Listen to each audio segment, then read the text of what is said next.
ស៊ីមរៀបប្រៀបថាណោសតការខ្ញុំប្រតិព័ន្ធការបាត់ដំប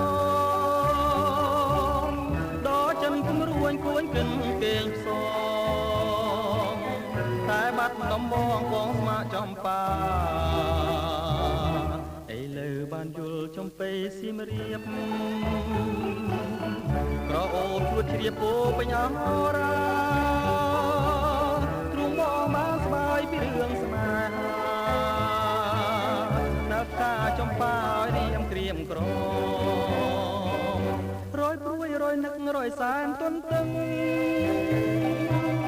ពុំឃើញនំនឹងតែច្រៀងផ្ដែផ្ដាំ